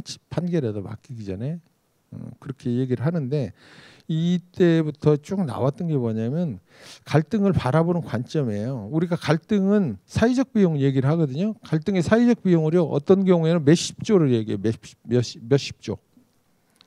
그렇기 때문에 정부에서도 어떤 정책을 할 때 갈등 영향 평가라고 하는 제도를 만들어서 갈등을 사전에 어떻게 하면은 예방적 차원에서 미리 준비할 것인가에 대한 얘기도 하고 하거든요. 이제 그런 식으로 많이 이제 갈등 문제에 대해서 우리가 바라보는 측면에서의 어떤 관점들이 관리의 측면이 많이 바뀌었는데 그 이전에 갈등 문제를 바라볼 때 갈등은 악이다라고 하는 개념이 아니다라고 저는 보는 거죠. 오히려 갈등은 선일 수 있다. 그래서 갈등이 우리 사회의 발전의 원동력이 될 수 있다라고 하는 관점을 저는 가져야 된다고 생각을 합니다. 그러면은 그 갈등이 발전의 원동력이 되게 하기 위한 뭐 장치가 좀 필요할 거 아니에요. 이미 우리나라에서는요 상당히 오픈된 경쟁을 할 수 있는 구조들이 많이 생긴 것 같아요. 우리가 얘기하는 수습계. 요즘 보면은 다양한 토너먼트를 통해서 스스로가 참여해서 자기의 의사와 자기의 역량을 발휘해서 뭐 어떤 콘테스트에서 그 1등을 한다든가 뭐 이런 경우가 많이 있잖아요. 그게 상당히 지금 오픈되어 있는 거거든요. 그다음 우리가 알다시피 지금은 소통이 번개로 이루어지는 번개 저는 소통의 시대다 그렇게 얘기를 하는데요. 이렇게 많이 지금 이루어지고 있어요. 그다음에 그리고 그것이 단순하게 목소리로만 전달이 되는 게 아니라 동영상으로 인해서 우리가 얘기하는 스트리밍 시대다라고 얘기를 하잖아요. 그래서 지금 동영상 시대를 얘기를 해요. 그래서 모든 게 다 그 얘기는 오픈이 돼 있는 거예요.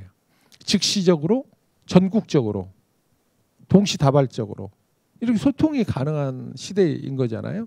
그렇기 때문에 이런 것이 갈등의 문제가 발전의 원동력이 되려면 그런 시대적 토대를 바탕으로 해서 갈등의 문제가 있는 사안에 대해서 일테면 정확하게 뭐가 갈등의 원인이지? 라고 하는 것을 첫째 팩트를 서로 확인하는 거야. 너는 뭔 얘기를 하는 거야? 너는 뭔 얘기를 하는 거야?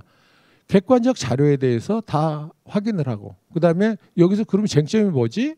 쟁점을 재정리하고 그러면 이거는 토론을 어떻게 할까? 라고 해서 토론을 하고 근데 토론에 있어서는 반드시 뭐냐면 중립적이고 공개적인 과정을 통해서 하는 거예요. 그러면 우리가 이거를 토론을 끝나고 나서는 어떻게 승복을 할까? 라고 하는 것에 대한 논의를 하고 그런 과정에 대부분 우리나라 같은 경우 요즘 같은 경우 여론조사 기법이라든가 이런 것들이 많이 돼 있기 때문에 어떤 사안을 놓고 여론조사를 하면 되는 거죠. 그거를 한두 차례 더 하는 거예요. 한 사안을 놓고. 그래서 지금 현재 우리가 직접 민주주의를 할 수 있는 처지는 아니기 때문에 대의민주주의를 보강할 수 있는 수기제 민주주의가 보충이 돼야 되는 거예요. 특히 그런 갈등 사안에 대해서. 그렇게 된다면은 모든 갈등이라고 하는 문제가 오히려 발전의 원동력이 되고 우리가 비운 뒤에 땅이 굳는다라고 얘기를 하잖아요. 그런 과정으로 저는 넘어갈 수 있다고 저는 생각을 합니다. 저는 제가 2002년도에 잠깐 이제 월드컵 일을 하게 됐을 때 그 외국인들이 이 얘기를 뭐라고 얘기냐 한국이 다이나믹 코리아라고 얘기를 했어요. 근데 다이나믹 코리아 이전에 우리의 관점에서는 업그레이드된 코리아라고 하는 것으로 슬로건을 좀 만들려고 그랬어요. 근데 다들 외부적 시각에다 물어보니까 한국은 다이나믹 코리아라는 거야. 그만큼 민주주의와 산업화를 국민들 스스로가 이렇게 해낸 거다라고 얘기를 하거든요. 물론 그 당시에 국가 지도자들 같은 경우도 경우에 따라서 공간에 있지만 다들 그런 역할을 한 거잖아요. 그만큼 한국이 역동적인 거예요. 그런 역동성을 그런 시스템을 통해서 발전의 원동력으로 삼아가면 저는 좋겠다. 그래도 국회 내에서 이런저런 아까 이제 좋은 말씀들을 많이 하신 거에 대해서는 그런 시스템도 좀 만들고요. 제도도 좀 만들고 그러지만 사회적으로는 그런 갈등 문제를 변화시킬 수 있는 그런 시스템들을 만들어 나가면 좋겠다. 그런 생각을 합니다. 그래서 저는 공존을 하는 정치를 만들기 위해서는 공존의 정치가 바탕이 될 수 있는 사회문화적 그런 조건, 시민교육, 사회적 자본 이런 문제에 대해서 우리가 좀 깊게 또 생각을 해봤으면 좋겠다라고 하는 생각이 듭니다. 이상 마치겠습니다. 네, 감사합니다. 네, 이어서 김광재 한양사이버대 교수님, 한국정치커뮤니케이션학회 차기 회장님이십니다. 토론 부탁드리겠습니다. 네, 안녕하세요. 김광재입니다. 그 앞서 토론해 주셨던 분들 이야기를 제 나름대로 지금 말미에 순서를 받다 보니까 정리를 좀 해봤는데요. 전반적으로 정치 현실이나 정치 제도에서 그 해법을 찾는 접근 방식들 그리고 사례들에 대한 언급을 많이 해주셨다고 생각합니다. 제가 이제 접근해서 조금 차별화된 토론을 할 수 있다면 제가 전공하고 있는 미디어 커뮤니케이션 분야에서 이 현상을 해석하고 또 그 해석에 기반해서 나름대로의 솔루션을 한번 같이 이야기 나눠보는 시간을 갖는 것이 제 순서의 차별점 아닐까라고 생각을 해봤습니다. 우선 앞서 발제를 해주셨던 정진욱 소장님의 발제 내용이 저 개인적으로는 굉장히 많은 시사점과 인사이트를 얻을 수 있는 계기를 제공해 줬습니다. 우선 우리가 진영 논리에 빠져서 정치에서 일고 있는 경쟁과 갈등의 양상을 바라볼 때 늘 던지는 질문들이 우리에게는 있었습니다. 그 질문들은 왜 정치는 진영을 중심으로 움직일 수밖에 없으며 그 갈등의 양상이 사실 시중에서 우리가 흔히 바라볼 수 있는 것보다 더 낮은 수준의 이야기들이 오고 갈 수밖에 없는가에 대한 회한 같은 것들이 이 과정에는 배어 있다고 생각을 합니다. 그런데 이 과정에 대한 이해를 도모할 수 있는 몇 가지 팁을 얻을 수 있었던 계기가 이 발제문 안에는 들어 있었다고 생각합니다. 그래서 그 내용을 나름대로 조금 진단을 하면서 분류를 해보면 한 두 가지 정도의 주체를 중심으로 이 정치 현상을 조금 커뮤니케이션 관점에서 해석하고 다시 한번 되짚으면서 여기 주제에 나와 있는 것처럼 공존의 미래를 위한 뭔가 단초들을 언급해 올 수 있지 않을까 하는 생각을 해봤습니다. 첫 번째는 정치인입니다.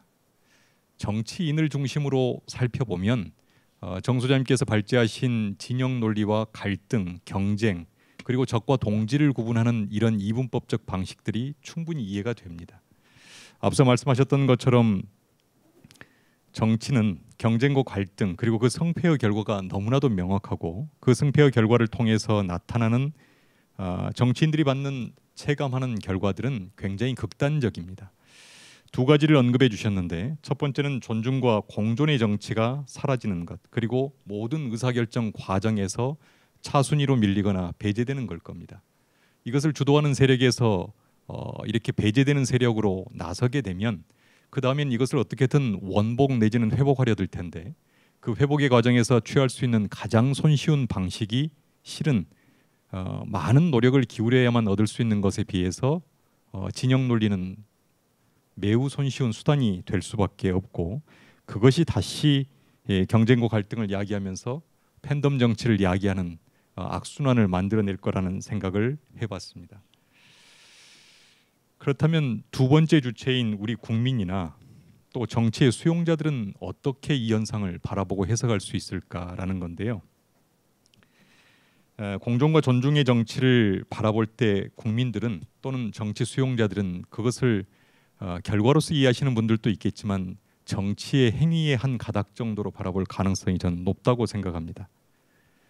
이렇게 정치의 행위가 돼버리는 과정에서 이분들이 정치의 행위를 이해하고 동조하는 과정에 가장 극단적인 정보를 제공해 주는 것은 제가 처음에 말씀드렸던 미디어 커뮤니케이션입니다. 그러니까 이분들이 직접 정치 행위에 참여할 수 없고 또 정치적인 의사결정 과정에 개입할 수 없는 상태에서 그 과정과 결과에 대한 판단을 하는 것은 결국 매개된 커뮤니케이션을 통해서밖에 판단할 수가 없다는 것이죠. 그래서 이 정치적으로 매개된 커뮤니케이션이 정치인들에 의해서 앞서 말씀드렸던 진영 논리에 의해서 의도적으로 왜곡될 수도 있고 파편화된 채 분절된 정보들이 수용자들에게 전달되면서 형성되는 이미지들에 의해서 정치인들이 진영 논리 속에서 자신과 적을 구분하는 방식의 메시지나 이미지들이 탄생할 수 있다라고 저는 생각을 합니다. 그렇다면 이에 대한 해법을 마련하는 관점 그리고 접근 방식에 대한 얘기를 할 수밖에 없는데 앞서 토론하셨던 분들께서 제기하셨던 키워드를 중심으로 보면 제도적인 측면의 접근, 문화적인 측면의 접근은 충분히 언급된 것 같습니다. 그래서 제가 처음 이 토론을 시작하면서 서두에 말씀드렸던 미디어 커뮤니케이션 관점에서 다시 이 문제를 접근해 보면 조금은 다른 시각들을 제시할 수 있지 않을까 하는 생각을 해봅니다. 우선 첫 번째 질문은 이 과정에서 커뮤니케이션이 왜곡된 채 야기하는 현상을 어떻게 진단하고 해석하고 바로 잡아야 되는가라고 하는 질문일 텐데 일반적으로 가치나 신념에 기반해서 어떤 정치적 행위가 나서는 과정을 절차적으로 조금 생각해 볼 필요가 있다고 봅니다. 우리가 어떤 행위에 나서기 전에 우리는 편향된 또는 바로잡은 정보를 획득을 하지요. 그리고 그 획득된 정보에 의해서 우리는 확증이라는 것을 합니다. 확증된 것은 가치나 신념으로 구체화되고 그 신념과 가치를 강하게 구현하고 싶은 욕구가 나서게 되면 들게 되면 이제 정치적인 행위를 본격적으로 펼치게 된다고 생각을 합니다. 문제는 처음에 취득된 정보가 과도하게 왜곡돼 있거나 편향돼 있을 경우를 의미합니다.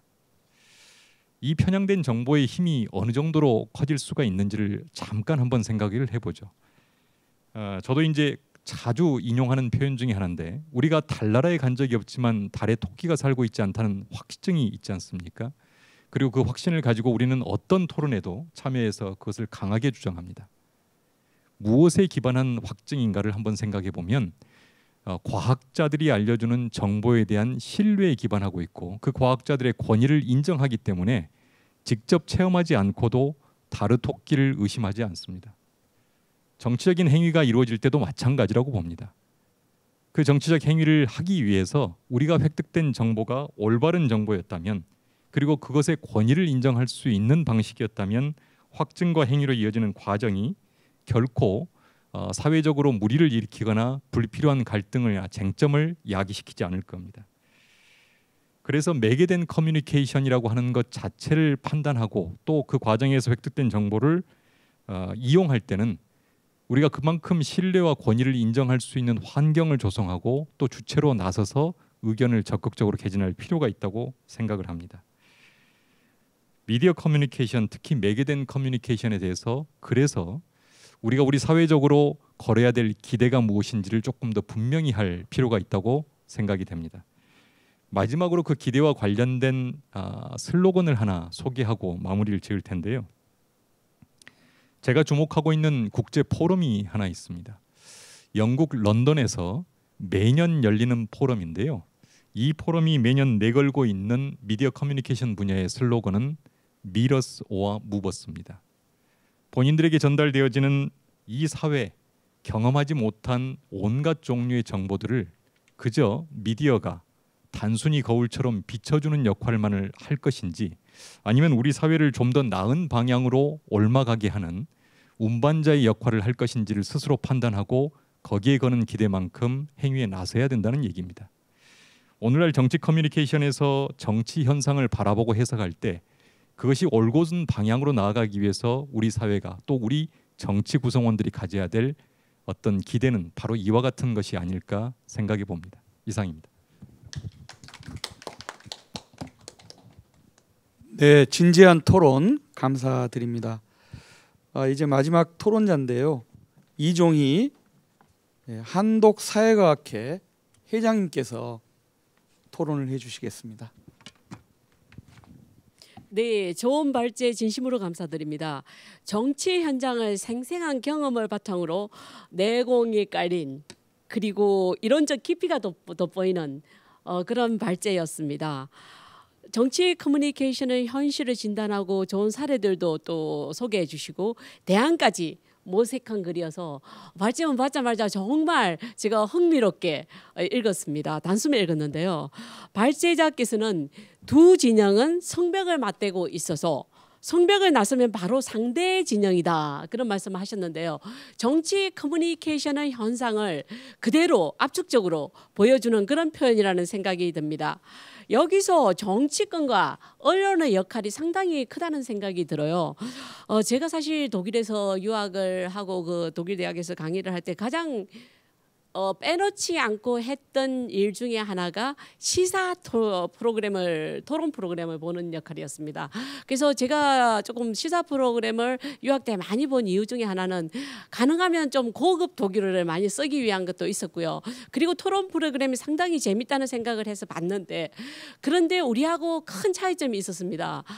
우리는 보통 시사 프로그램에서 반대, 찬성 그렇게 많이 오잖아요. 그것도 또 거구, 극자 이런 식으로 해서 흥미 위주로 많이 끌어가는 경향이 있죠. 그런데 독일어 케이스는 좌우 중도가 꼭 같이 나옵니다. 그래서 제가 많이 여기서 우리가 조금 생각해야 될 여지를 두지 않나 하는 생각이 듭니다.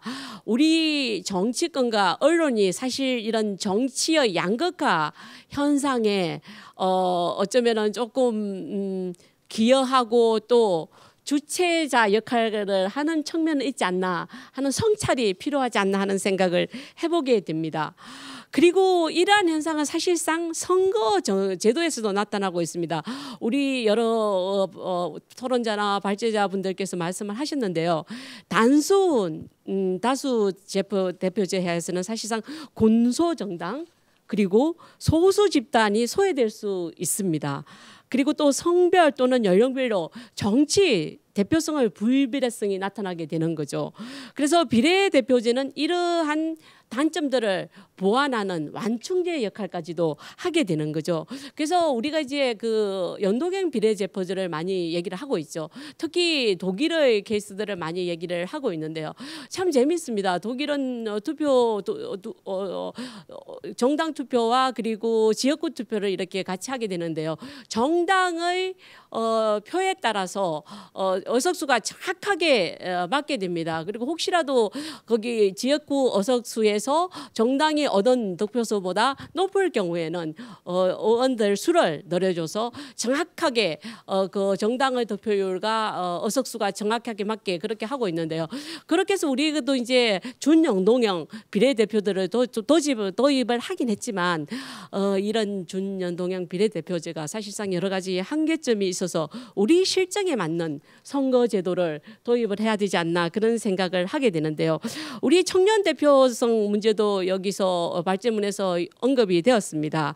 그런데 청년위원 비율도 사실상 다수 대표제에서는 40대 미만을 기준으로 했을 때요 14%죠. 그런데 비례대표제에서는 22.7%까지 높습니다. 이렇게 우리가 여러 가지 세계적인 사례를 봤을 때도 성별, 연령별 이런 불비례성을 보완하는 그런 제도로서는 비례대표제가 상당히 시사하는 바가 크다는 생각을 하게 됩니다. 그리고 이제 우리가 청년 대표성 문제에 있어서 우리나라가 사실상 세계 최하입니다. 3.6%죠. 일본의 경우가 8.4%예요. 이탈리아 42.7%입니다. 노르웨이 34.3%입니다. 이 비율은 물론 40세 미만을 기준으로 했을 때의 비율입니다. 일본이 상당히 낮다고 생각을 하지만 우리는 그 절반에도 못 미치는 OECD 최하위국입니다. 그래서 우리가 이제 이런 여러 가지의 청년 대표성 문제를 얘기를 하지만 사실상 숫자만 늘린다고 해서 대표성이 개선되는 건 아닙니다. 실질적으로 어떻게 하면 청년 대표성이 개선이 될 수 있을 것인가에 대한 고민이 있습니다. 있어야 하는데요. 그 여러 가지로 외국의 사례를 봤을 때는 사실상 정당의 기능도 상당히 중요합니다. 정당에서 청년 인재를 양성을 해내는 그런 제도들이 잘 되어 있는 거죠. 그래서 외국의 케이스를 보면은 정당에서 내놓은 정책에 대해서 청년 조직에서 공개적으로 반대를 하고 이 반대가 또 수용이 되어서 다시 논의가 되고 그게 또 공약으로 정책에 반영이 되는 그런 현상들이 나타나고 있는 거죠. 그래서 우리도 청년 조직 활성화가 필요하다는 생각이 들고요. 그리고 무엇보다도 정치 커뮤니케이션이나 공전을 위해서는 사실상 지역 정치에 바탕을 둬서 지역 정치 조직에서 활동을 하고 그 사람들이 다시 우리 도 단위에서 또 활동을 하고 중앙 정치로 진출하는 그런 현상이 나타나야 된다는 생각을 하게 됩니다. 대표적인 예가 우리가 핀란드 예를 많이 드는데요. 핀란드 34세 여성 총리가 됐지 않았습니까? 그 당시에 4개 원내에 진출한 4개 정당의 대표들이 4명이나 30대 여성이었죠. 그런데 그분들의 경력이 참 특이해요. 그분들이 다 20대에 그게 시의원이나 이렇게 지역구에서 활동을 했던 사람들입니다. 그래서 우리는 하루아침에 청년이라고 해서 정치권에 영입을 하고 그런 현상들이 나타나는데요. 저는 그런 현상들을 보면서 상당히 정당 내에서도 이거 자괴감을 느끼고 소외된다는 생각을 하는 청년들이 혹시나 있지 않을까 하는 그런 우려도 하게 됐습니다. 그래서 우리가 또 이제 그 가짜 뉴스에 대한 문제도 발제집에서 언급이 되었는데요. 사실 가짜 뉴스에 대한 문제는 정말 많이 얘기가 되고 있지만 제도적으로 보완이 제대로 안 되고 있다는 생각을 하게 됩니다. 독일의 케이스 같은 경우에는 200만 명 이상의 그런 온라인 플랫폼에 있어서는 그 제공한 플랫폼에서 가짜 뉴스를 삭제를 하지 않을 경우에는 5천만 유로, 그러니까 우리 돈으로 환산하면은 640억 정도의 벌금을 부과를 하게 되는 거죠. 그리고 6개월에 한 번씩 이 온라인 플랫폼에서는 이 어떤 가짜 뉴스가 생겨서 어떻게 삭제를 했냐 이런 것들을 보고서를 정부에 제출을 해야 되는 그런 여러 가지의 대안들을 마련을 하고 있고 세계적으로 발빠르게 움직이고 있는데 우리는 이런 제도적 측면에서 상당히 좀 늦지 않나 그런 생각을 하면서 그런 제도적인 보완책도 마련이 되어야 된다 그런 생각을 해보게 됩니다. 무엇보다도 제가 이제 오늘 이 토론회가 선거연수원에서 지금 온라인 유권자 정치 페스티벌도 일환으로 개최가 되고 있는데요. 여러분들 오시면서 보셨을 거예요. 서호는 정조대왕께서 농수로 활용을 하기 위해서 호수를 4개를 만들었던 거죠, 수원에. 그런데 이제 그 중에 하나가 서쪽에 있는 충만제인 서호입니다. 그런데 제가 왜 이 얘기를 꺼내느냐. 여기 서호에서 얽혀 있는 얘기를 보면 그때 당시에 구경농장을 만들었어요. 그런데 총책임자가 둔도감이었고 그리고 도감이 부책임자였어요. 그리고 마름이 실무책임자입니다. 그런데 이 둔도감과 도감은 하승유수가 임명을 해요. 마름은 직접 선거를 통해서 농민들이 선출을 했습니다. 그런데 마름의 임금이 그 총책임자와 둔도감과 도감의 임금보다도 2배가 많았습니다. 그 정도로 공정을 생각을 했다는 의미입니다. 그리고 정조대왕 상당히 소통에도 신경을 썼습니다. 그래서 반대파 당수에게 비밀 편지를 보내서 소통을 하는, 그러니까 이게 조정 대신들이 다 있는 데서는 얘기할 수 없는 상황들을 편지를 통해서 소통을 하면서 설득을 했던 그런 흔적들을 여러 가지로 살펴볼 수가 있는데요. 참 시사하는 바가 크다는 생각이 듭니다. 그래서 오늘 어쩌면 민주주의의 산실이라고 할 수 있는 이 충만제 옆의 선거연수원에서 우리가 이런 주제로 토론을 하게 된 데 대해서 저는 참 가슴이 설렌다는 느낌이 들면서요. 우리 각자가 정말 어떻게 하면 화합과 소통과 공존을 위해서 기여할 수 있는 바가 있는지를 고민해보는 시간이 되었으면 하는 생각을 해보게 됩니다. 이상 마치도록 하겠습니다. 감사합니다.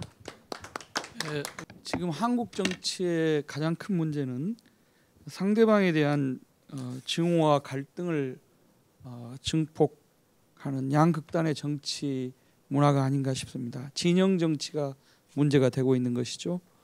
이러한 양극단의 진영 정치는 우리 국민들을 정치 냉소주의로 몰아가고 정치 무관심을 양산하고 있다고 생각합니다. 따라서 이러한 정치 극단화의 문제를 극복하고 공존과 존중의 정치 문화를 우리가 만들기 위해서는 정치 시스템과 정치 문화의 혁명적인 그 변혁과 개혁이 요구된다고 생각이 됩니다.